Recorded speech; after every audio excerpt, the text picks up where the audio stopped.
안녕하세요. 3월 31일 시황정리 시작하겠습니다.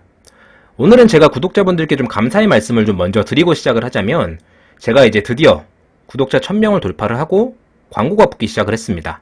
근데 이제 오해는 마시는 게, 저는 광고를 붙일지 말지만 선택을 할 수 있고, 광고를 어디다 넣을지, 그리고 광고를 얼마나 넣을지, 이거는 유튜브가 알아서 정하는 거기 때문에 제가 광고를 많이 넣고 적게 넣고 이건 선택하는 게 아닙니다. 또 어떤 광고를 넣는지도 제가 선택하는 게 아니에요. 이거는 오해 마시고요.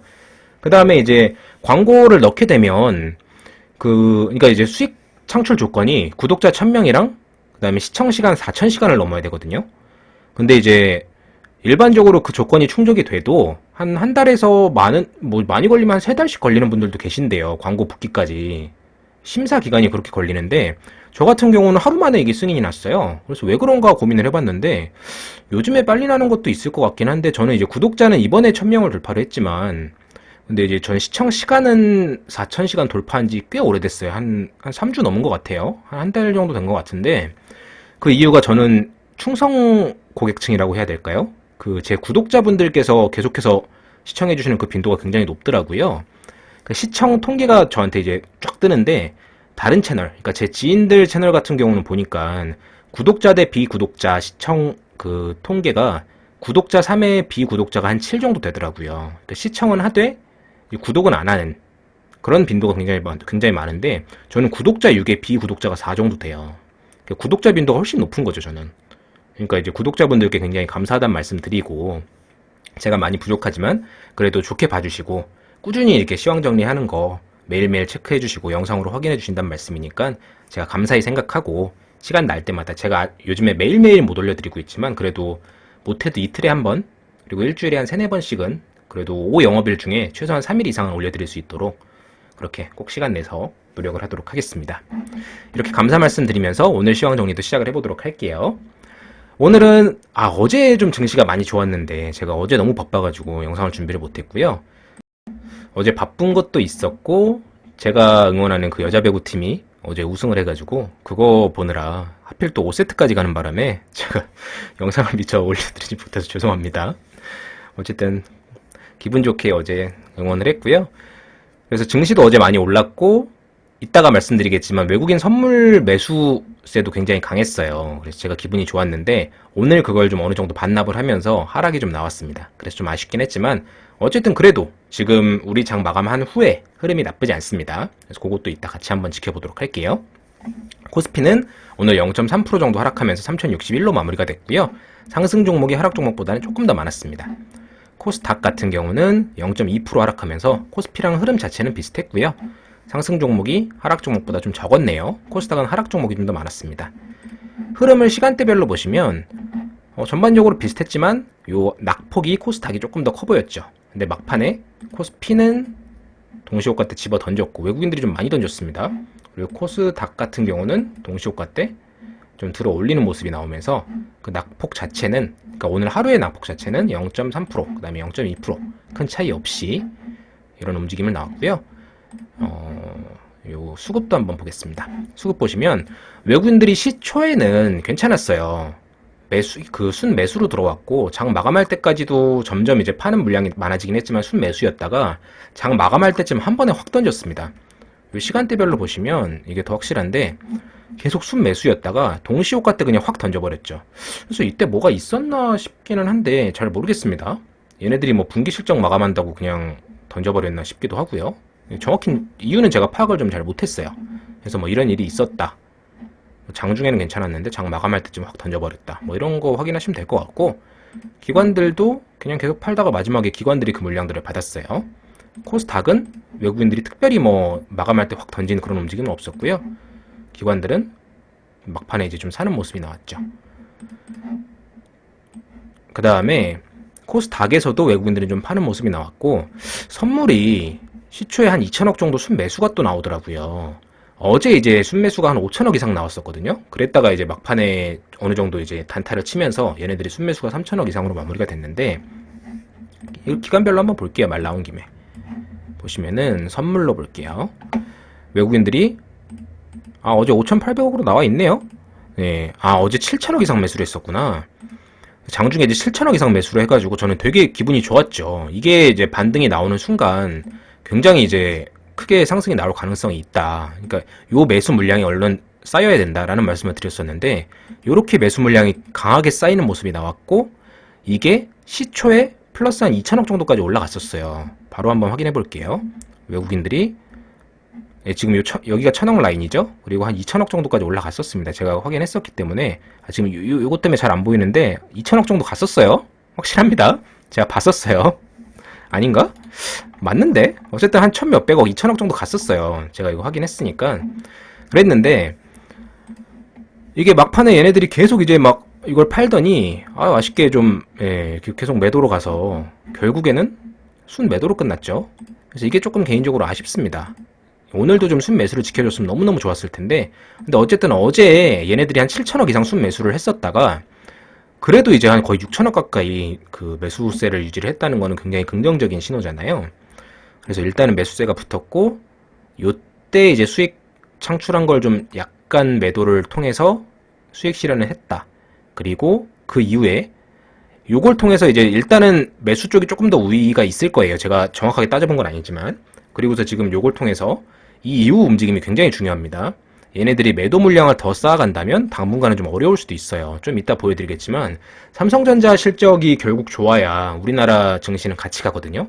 삼성전자 예상 실적이 나쁘다는 건 아닌데 크게 뭐 컨센을 상회할 것 같지는 않다라는 삼성증권 예상 리포트가 있었어요. 리포트는 아니고 뭐라 그래야 되지? 예상 기사? 그런 게 하나 나왔습니다. 이게 오늘 오전에 나온 기사인데 말 나온 김에 한번 볼게요. 삼성증권이 삼성전자 아무래도 같은 삼성이니까 뭐 소스가 좀 있을까요? 없을까요? 잘 모르겠네요. 어쨌든 영업이익이 이 정도 되고 기대치를 넘기는 어려울 것 같다. 그러니까 뭐 엄청나게 나쁘거나 이런 건 아닌데 기대치를 크게 웃돌기는 어려울 것 같다. 이런 얘기가 나왔기 때문에 만약에 외국인들 수급이 좀 강하게 붙지 못한다면 그렇다면 코스피는 당분간 또 박스권을 헤맬 가능성이 높기 때문에 얘네들 움직임은 굉장히 좀 예의주시해야 된다라는 말씀 드리면서 다음으로 또 넘어가 볼게요. 증시 주변 자금은 신용잔고 계속 늘고 있는 건 안 좋아요. 증시가 빠져도 그냥 계속 물타면서 신용잔고 늘고 있죠. 그러니까 이제 현금은 이미 다 써버린 거예요. 그래서 신용으로 물타고 있는 상황인데 이러다가 이제 반대매매 한번 나오면 증시가 크게 한번 흔들릴 수가 있어요. 아는 분들은 아시겠지만 그 빌황이라는 분 있죠. 그분이 이제 그 개인 돈이랑 막 이것저것 해가지고 8조를 가지고서 얼마를 만들었대더라? 한 20 몇 조를 만들었다가 그게 이번에 한번 똥을 잘못 밟아가지고 빵원이 됐어요. 레버리지 잘못 썼다가 완전 망한 거죠, 그분은. 그러니까 그렇게 이제 반대매매 잘못 당하면은 그분이 나름대로 좀 내부자 거래나 이런 것 때문에 그 월가에서 퇴출당했다가 다시 이제 나름대로 영향력이 되게 커가지고 그렇게 문제 있는 사람인데도 월가에서 다시 받아준 그런 케이스라고 해요. 근데 그렇게 나름대로 실력이 있으니까 도덕적으로 문제가 있는 사람인데도 받아줬겠죠. 그런 사람들마저도 한 번 미끄러지니까 몇십 조가 그냥 한 번에 날아간 거예요. 그런 물론 이제 그분께서 쓰신 레버리지가 한 5배 정도 된다고 합니다. 물론 이제 CFD나 뭐 파생 상품이나 이런 걸로 이제 5배 이상 레버리지 쓸 수 있는 분도 계시겠지만 신용잔고가 그 정도 레버리지까지는 아니잖아요. 그래서 그거는 좀 과한 예시 아니냐라고 생각하시는 분도 계실 수 있어요. 뭐 맞는 말씀인데 그래도 이번에 제 지인도 반대매매에서 두산중공업 들어갔다가 제 지인이 반대매매로 한 절반 정도 물량을 날리고 두산중공업 굉장히 반등 크게 나왔죠. 말 나온 김에 한번 볼까요? 보시면 이렇게 올라갈 때 이제 사가지고 요쯤에 되게 좋았죠. 한 요쯤 샀던 것 같아요. 그랬다 이제 많이 떨어지니까 요쯤에서 이제 반대매매 다 당하고 요 반등이 이제 올라올 때 이걸 다 못 먹고 절반밖에 못 먹은 거죠. 이때 떨어질 때마다 신용으로 물타고 하다가 다 반대매매 당했다고 하더라고요. 좀 마음이 아프죠. 네, 뭐 투자를 어떤 점을 보고 들어갔는지 그거는 본인의 판단이니까 제가 그걸 뭐라고 할 부분은 아닌 것 같은데 어쨌든 신용으로 이렇게 쓰는 거 항상 조심하셔야 된다. 제가 계속 누차 강조드리는 거 아무리 말씀드려도 과하지 않다라고 생각을 합니다. 그리고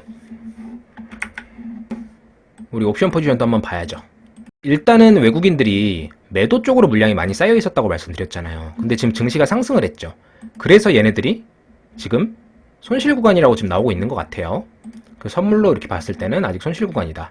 근데 선물 같은 경우는 빠져야 얘네들이 수익을 낼 수가 있는데 이건 언제든지 얘네들이 기울기를 이렇게 바꿀 수도 있고 이렇게 바꿀 수도 있고, 이건 언제든지 그 만기 전까지 왔다 갔다 할 수 있는 거기 때문에 단기적으로는 옵션을 보는 게 더 정확하다라는 말씀 드렸었죠. 물론 이제 만기일 가까이 다가왔을 때는 선물 포지션이 더 중요합니다. 선물 규모가 훨씬 크기 때문에. 또 옵션을 봤을 때는 아직도 애매해요. 이쪽으로 가면 뭐 수익이긴 하지만 그렇다고 해서 뭐 수익이 큰 것도 아니고, 지금은 좀 손실 구간이긴 한데 지금 정확히는 415 정도 되거든요. 이 정도 돼요. 414.6 정도 되니까 여기에서 빼도 그냥 저냥, 올려도 그냥 저냥, 크게 뭐 얘네들이 방향성을 가지고 있는 상황은 아니다. 그래서 오늘도 양매수였을 거예요, 아마. 제가 양매수, 양매도 이런 거 말씀드렸었죠. 그 포지션을 어떻게 구현하는지 이런 것까지는 아실 필요가 없지만, 양매수, 양매도가 나왔다면, 오늘은 양매수네요. 이런 건 이제 외국인들이 조금 보수적으로 접근을 하고, 리스크를 좀 줄여가면서 안정적으로 접근을 하고 있는 상황이다. 그렇게 말씀을 드렸던 걸로 기억을 합니다. 그래서 그게 아직도 유효해요. 얘네들 아직도 뭐 한쪽으로 크게 치우쳤다고 볼 수가 없고, 그래서 이제 요게 어떻게 그래프가 변하는지 그건 계속 지켜봐야 될 것 같습니다. 그리고 개인들은 올리면 무조건 가즈아예요. 얘네들은 그냥 무조건 올려주세요 이건데, 개인은 볼 필요가 없는 게 선물하는 사람들도 다르고요, 옵션하는 주체도 다르고요, 현물하는 주체도 다르고요. 다 달라요. 그렇기 때문에 이게 절대 단합이 될 수가 없습니다. 그래서 그냥 요건 볼 필요가 없어요. 그냥 요거에 반대로 움직인다고 보시면 됩니다. 그래서 이게 오히려 풋옵션을 얘네들이 많이 사고 그런 때 증시가 더 크게 오를 수 있기 때문에 이건 좋은 게 아니에요. 이건 그냥 안 보셔도 될 것 같고요. 그 다음에 요걸로 한번 보셔도, 오늘 이제 그 선물 지수가 414.6 정도에서 끝났으니까 여기랑 여기 사이에서 끝났다고 보시면 될 것 같아요. 보시면 외국인들은 요 위로 이렇게 있기는 한데 요런 거는 좀 의미가 없죠. 사실 크게 의미는 없고, 상단이 좀 어느 정도 막혀 있어요. 3100 정도까지 막혀 있고, 하단은 여기에서 이제 막혀 있어요. 하단도 한 3000 정도 선에서 막혀 있다고 보면 되는데, 만약에 2980 정도 선이 뚫린다면 이 밑으로는 좀 많이 열려 있죠. 그래서 만약에 반대 매매가 좀 세게 나온다면 여기까지는 열려 있기 때문에 요거는 좀 대비를 하셔야 될 것 같아요. 만약에 2900이 뚫렸다, 2980이 뚫렸다, 그렇다면 그때 이제 매수 찬스다 하고 달려드시기보다는 요 포지션 좀 확인하면서 반대 매매로 인해서 좀 세게 밀릴 수도 있겠구나, 그 가능성 정도는 열어놓으면서 접근을 하시는 걸 권장을 드리겠습니다.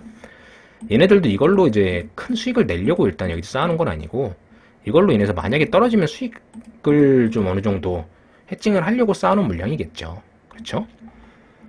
그 정도 판단하시면 될 것 같고, 우리 이제 2차전지도 한번 보고 가야겠죠. 2차전지는 제가 매일매일 트래킹을 하고 있는데, 어제 좀 반등이 세게 나온 애들이 있었어요. 특히 이제 SK이노베이션 어제 반등이 한 8.7% 정도 나왔죠. 어우, 반등 세게 나왔어요. 그래서 저는 뭐 합의 관련해서 얘네들이 좀 긍정적인 시그널이 있었나 하는 생각도 하고 별의별 생각을 다 했는데, 어제 뉴스 찾아보니까 별 얘기 없었어요. 그냥 이런 얘기밖에 없었습니다.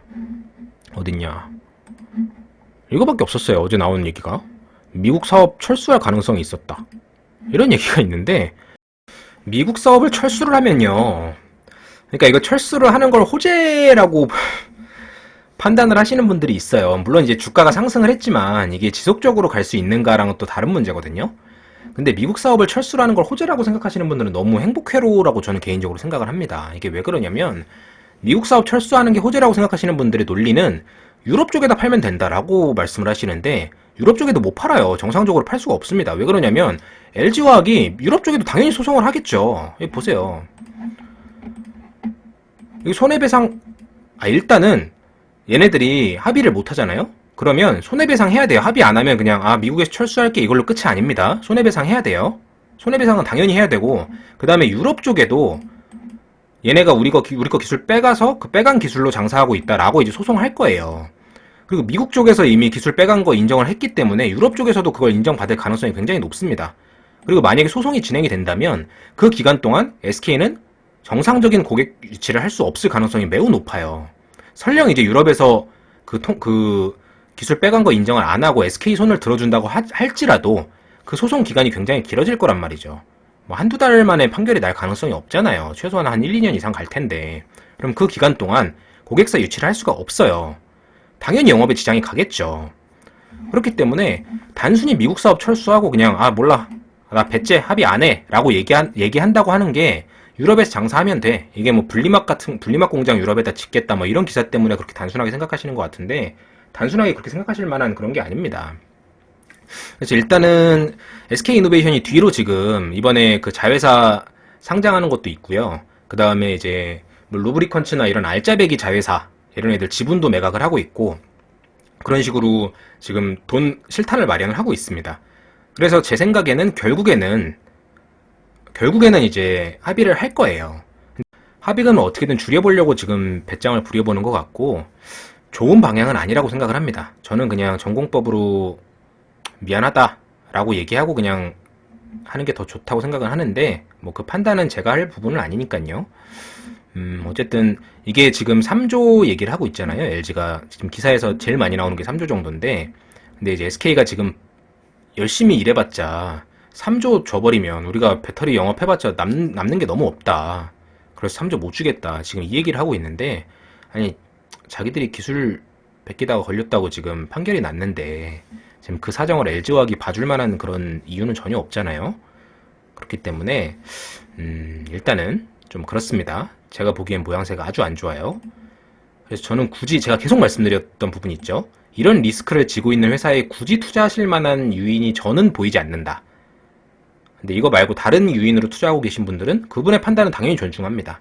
하지만 저는 이런 리스크를 굳이 질 필요는 없을 것 같다 라는 말씀 드렸고 너무 이제 이거는 좀 도덕성 문제가 있는 거잖아요. 저는 솔직히 말해서 지금 SKC도 지금 경영은 너무 잘하고 있는데 SK 계열사에 대한 좀 정이 좀 많이 떨어졌어요. 이번 일로 인해서. 그래서 SKC에 대한 애정도 좀 떨어져 가고 있는 게 사실이긴 합니다. 요 반대급부로 에코프로 계열은 얘네들이 되게 비전도 확실하고 귀찮을 정도로 요즘 또 에코프로 인적 분할한다고 우편을 막 이상한 걸 막 보내요, 저한테. 내용이 뭐 있는 건 아닌데 나름대로 주주한테 뭐 신경 쓴다고 자기들이 우편도 이렇게 하나하나 포장해가지고 보내고 막 이런 사소한 그게 이제 주주를 감동시키는 그런 요소거든요. 또 이제 경영하는 애들이 우리 이렇게 일 열심히 하고 있으니까 잘 지켜봐 주세요 라는 성의 표시기도 하고 물론 SK 정도 되면 이제 그런 거 안 해도 되죠. 하지만 이제 주주 입장에서 봤을 때 아무래도 마음이 좀 덜 가죠. 예. 그래서 저는 SK이노베이션 별로 안 좋아합니다. 정유업 하는 측면에서는 되게 저는 올해 초까지만 해도 SK는 혁신의 아이콘이라고 생각을 해서 굉장히 좋아했어요. 근데 이번 배터리 사건으로 인해서 좀 정이 많이 떨어졌습니다. SKC에서 이제 그 횡령 사건도 일어났던 것도 그렇고 조금 그러네요. 배터리 뭐 기술 탈취한 것도 뭐 그럴 수 있어요. 근데 그 이후 대처가 너무 실망스럽습니다, 지금. 네, 그래서 그게 좀 아쉽고 어쨌든 뭐 주주분들께서는 잘 이제 판단해서 좋은 결론 내시길 바라고요. 최근에 2차전지 관련해서 기사 나온 게 또 몇 개 좀 소개드릴 만한 거 몇 개만 더 말씀드리고 마무리를 짓도록 할게요. 이게 뭐 이런 기사가 좀 나왔어요. 삼성 SDI가 이게 폭스바겐이거든요. 폭스바겐이랑 손을 잡나. 이게 어제 오후에 나온 기사인데 일단은 지금 그동안 투자에 좀 보수적인 태도를 보여왔다. 기본적인 노선 자체가 제가 이제 얼마 전에도 말씀을 한번 드렸는데 삼성 SDI는 상대적으로 손익기조 경향이 조금 더 강했어요.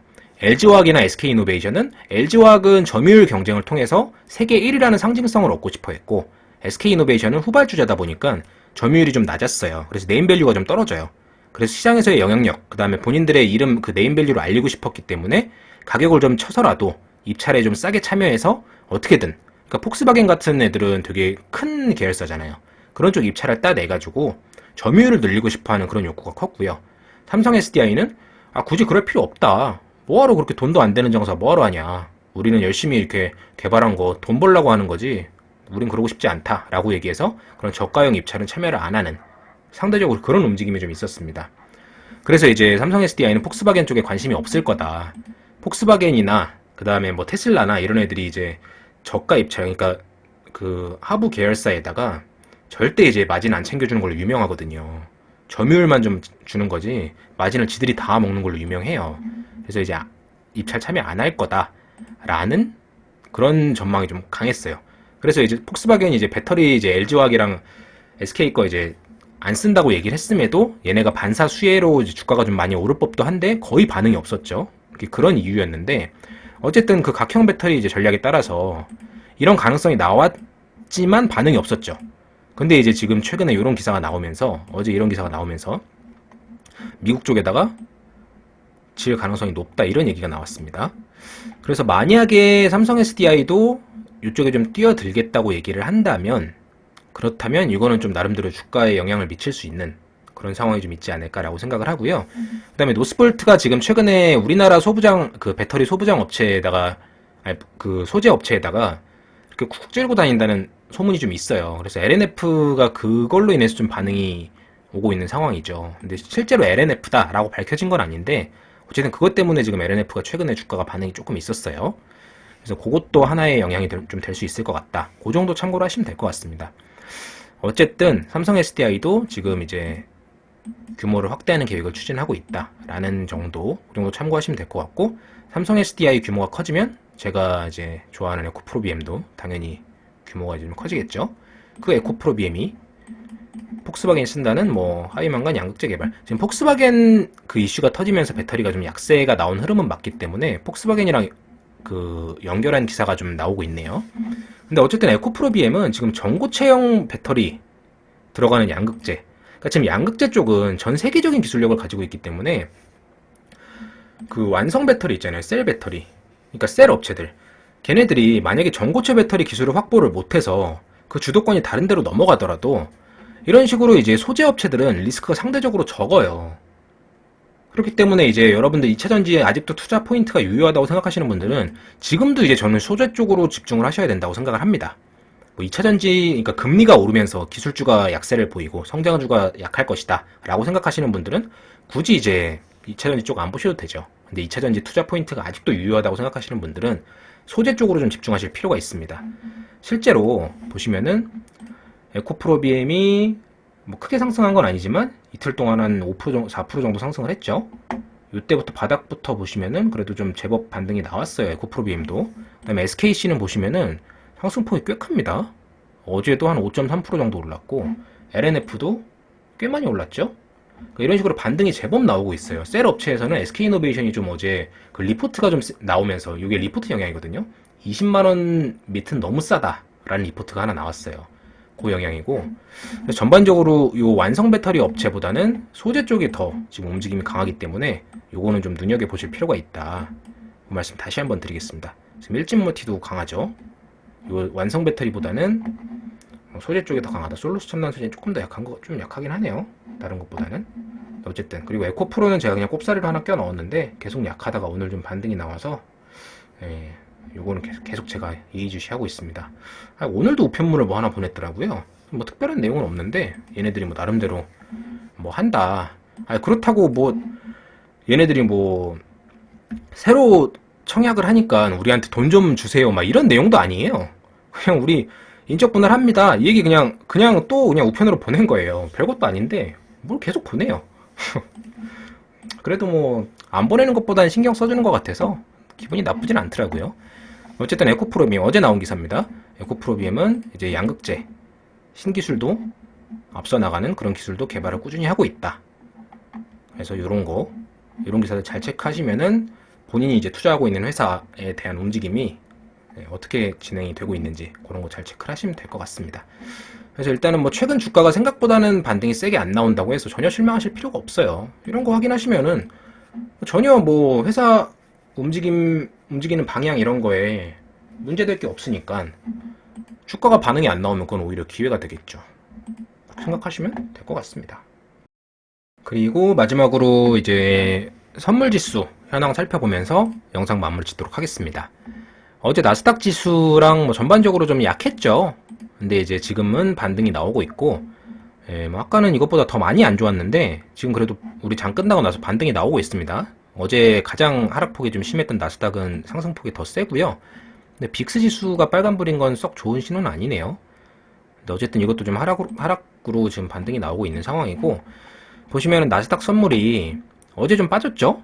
그리고서 우리 장 끝나고 나서 그 3시 반 요때 장 끝났잖아요. 그리고 나서 이렇게 반등이 세게 나오고 있어요. 이 흐름 나쁘지 않습니다. 요 지금 우리 장이 좀 빠졌던 것도 그렇고 나스닥이 빠졌던 것도 그렇고 그 이유를 또 이제 국채금리 이제 지겹지도 않나 봐요. 이제 국채금리가 이렇게 올랐을 때는 또 별 반응이 없었거든요. 근데 또 이제 주가가 그 증시가 하락이 나오니까 그 이유를 또 굳이 여기 와서 끌고 와서 찾더라고요.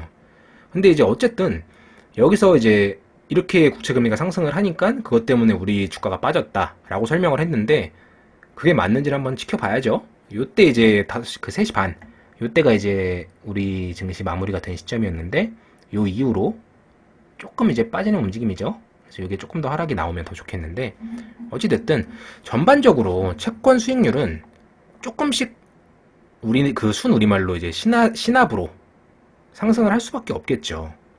그러면 내가 이제 리스크를 크게 지기는 싫고 그 다음에 수익은 내고 싶고 이런 생각을 하시는 분이 있다면 채권 인버스에다 투자를 하시면 될 것 같아요. 채권 인버스가 뭐냐면 그 채권 수익률, 그러니까 이자랑 채권 가격은 반대로 움직인다고 말씀드렸죠. 채권 수익률이 결국에는 그냥 인플레이션이 생기면 생길수록 금리가 올라가요. 금리랑 수익률은 같은 얘기라고 생각하시면 되거든요. 금리가 올라가면 올라갈수록 금리랑 채권 가격은 반대로 움직인다고 말씀드렸잖아요.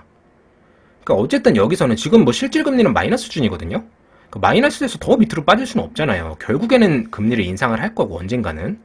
그렇기 때문에 인플레이션 오면서 이제 금리도 다시 조금씩 경기 회복되면서 올라갈 거고요. 그럼 결국에는 그 속도는 굉장히 느리겠지만 채권 가격은 조금씩 내려갈 거 아니에요. 물론 이제 단기적으로는 조금씩 왔다 갔다 할 수는 있겠죠. 하지만 지금 이제 사놓으면 손해볼 일은 없다는 얘기죠. 지금 채권 인버스 사놓으시면 채권 인버스도 곱하기 3배까지 있는 걸로 알고 있어요, 제가.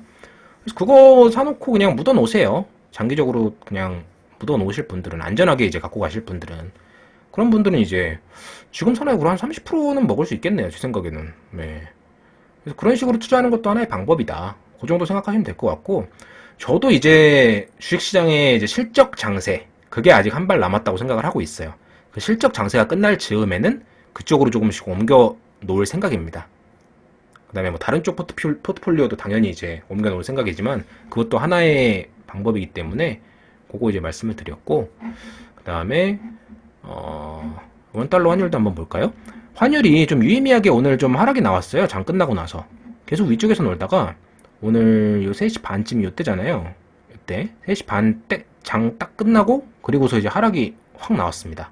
이거 나쁘지 않죠. 그래서 이게 확 상승이 나오지 않는 이상은 내일 우리 그 장이 좀 좋게 시작을 할 가능성이 높아 보인다 라는 말씀 드릴 수 있겠습니다. 그래서 요 정도까지 말씀을 드리고, 요 나스닥 지수가 이렇게 올라가서 한 13,000 이상 올라가 줬으면 하는 개인적인 바람이 있고요. 그 다음에 아까 말씀드린 그 코스피 선물 이런 것도 얼른 좀 반등이 나와야 지루한 요 장이 빨리 끝나고 여러분들 환호성이 이제 들려올 텐데, 예, 뭐 구독자분들께 다시 한번 감사하다는 말씀 드리고요. 제가 이제 통계를 매일매일 쳐다보는 건 아니지만 제 지인이랑 같이 비교를 해보니까 되게 뿌듯하더라고요.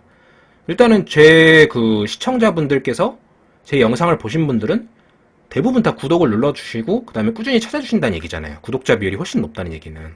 그러니까 되게 감사한 얘기고, 그 다음에 이제 물론 이제 제 영상에 되게 쓸데없는 얘기 하는 분들 굉장히 많아요. 오늘도 제가 SK이노베이션에 대해서 안 좋게 얘기를 했다고, 그거에 대해서 악플이라고 하긴 좀 그렇고 좀 이상한 소리 하는 분들도 계실 거예요. 어제도 이제 제가 HMM 그 얘기했다고 또 댓글로 이상한 소리 하는 분들 계신데,